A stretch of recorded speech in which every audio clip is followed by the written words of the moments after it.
Buenas, mi nombre es Daniel González, soy estudiante de la carrera de Derecho de la Universidad UTP, ¿no? Estamos llevando el curso de Filosofía del Derecho. Vamos a llevar un caso real, ¿no? El cual es el expediente, vamos a analizar el expediente 07234-2008, el cual lo llevó el segundo juzgado civil de Trujillo.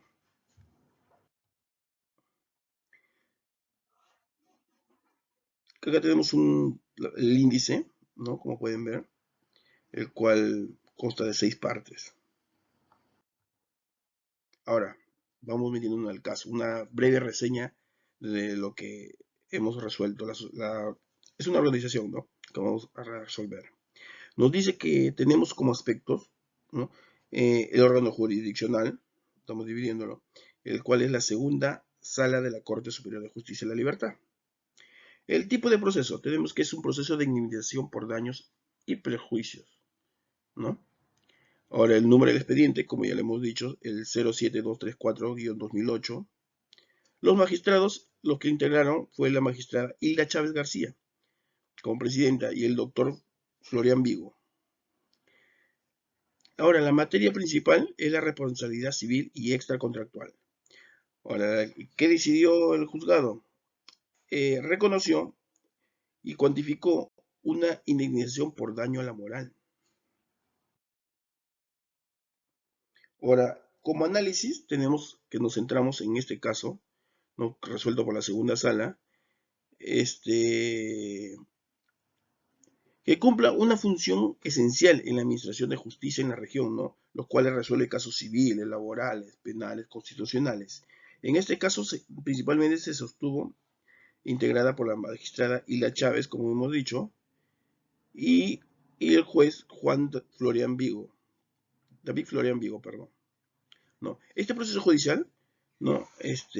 Trató sobre una demanda de indemnización por daños y perjuicios, donde acá el demandante solicitaba una reparación económica por el daño moral, ¿no? Y psicológico que había sufrido en consecuencia de la conducta de parte de la demandada, ¿no? Este caso ya podemos decir que va más allá de los hechos, ¿no? Estrictamente legales.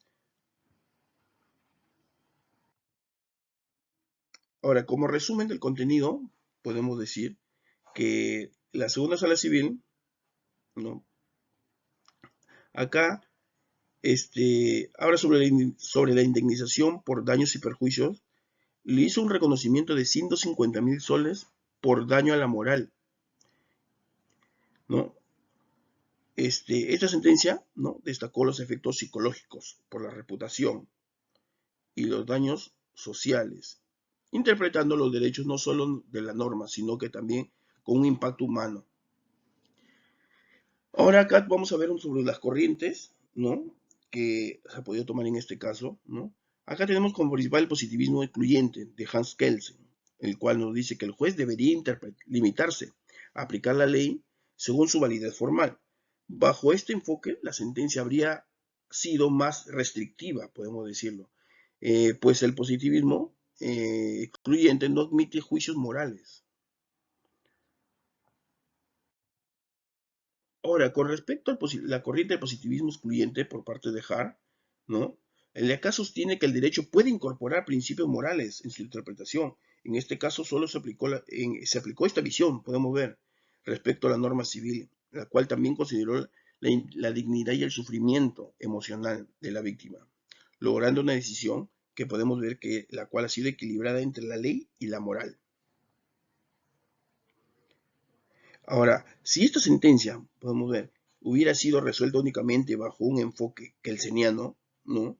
Como hemos visto en la primera parte, el juez probablemente habría limitado nada más la indemnización al texto literal, lo que dice el Código Civil, sin valorar la intensidad emocional que había sufrido.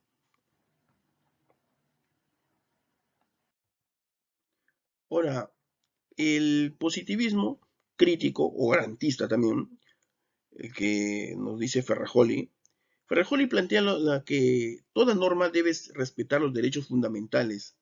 Aquí se actuó en esa línea al precisar la reparación integral del daño moral conforme al artículo 1 de la Constitución Política del Perú, el cual dice que protege la dignidad humana. Su aporte de este personaje es resaltar que el juez no solamente aplica la ley, sino que también garantiza y controla los derechos constitucionales.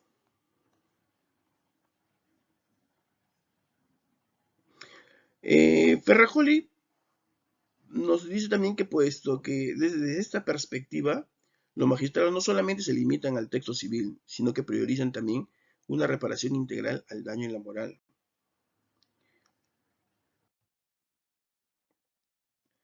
Como otra corriente tenemos el realismo jurídico de Alf Ross. Alf Ross afirma que nos dice que el derecho es de los jueces, ¿no? Y ellos realmente son los que dictaminan. Esta sentencia, digamos, con esta postura refleja que los jueces y magistrados traducen la norma en justicia, practicándolo, ¿no? Valorando las pruebas psicológicas, sociales. El aporte del realismo es evidenciar que el derecho vive una práctica judicial, no solamente es teoría. Bueno, como estudiante yo, ¿no? De derecho, para mi parte considero que la justicia debe equilibrar la norma, la moral, ¿no?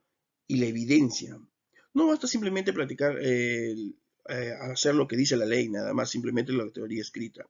Deben interpretar y analizarlo ellos. Deben ver las circunstancias humanas, lo que pasa alrededor, para decidir, como dice, con empatía, pero siempre sustentando las pruebas objetivas, siempre con las pruebas. Bueno, mi postura se identifica con un positivismo incluyente y garantista, lo cual reconoce la autoridad de la ley, pero también salvaguarda la dignidad humana. Bueno, como conclusiones tenemos que la aplicación estricta de la norma no siempre garantiza la justicia. En este caso, resuelto por las segundas salas de la Corte Civil Superior de Justicia, demuestra que las normas jurídicas interpretadas de manera rígida pueden resultar insuficientes para reparar integralmente los daños sufridos por una persona. Ahora, como importancia de un positivismo abierto, podemos decir, y moral, si bien el sistema jurídico peruano, digamos, se basa en la legalidad, resulta también que es necesario un positivismo incluyente, como hemos visto, por lo cual propone Han, donde la moral y la justicia social con...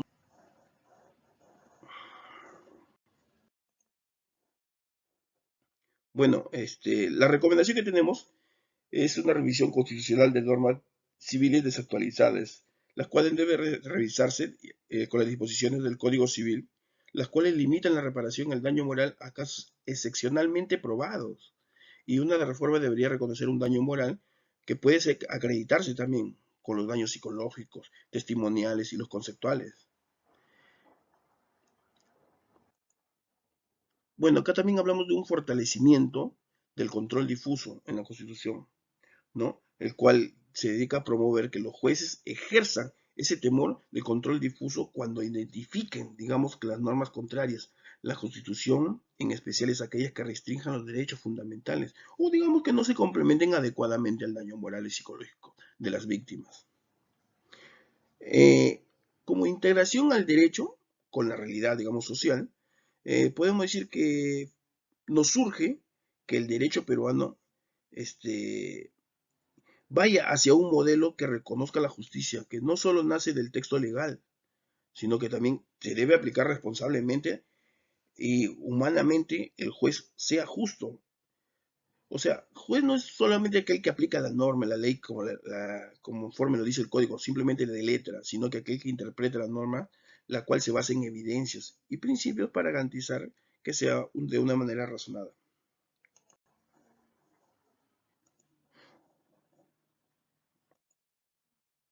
Ahora, como estudiante de Derecho, ¿no? Nosotros creemos que firmemente que las leyes, claro, deben servir para las personas y no las personas a las leyes, ¿no? El juez debe evaluar cada situación, cada perspectiva jurídica y éticamente humana, lo cual debe considerar las pruebas objetivas, pero también los impactos subjetivos, ¿no?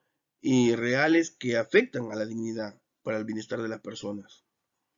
En este sentido podemos decir que defendemos la postura intermedia a donde la norma jurídica se complementa con la moral y evidencia claramente permitiendo que el derecho no sea solamente legal correcto, sino que también sea moralmente justo.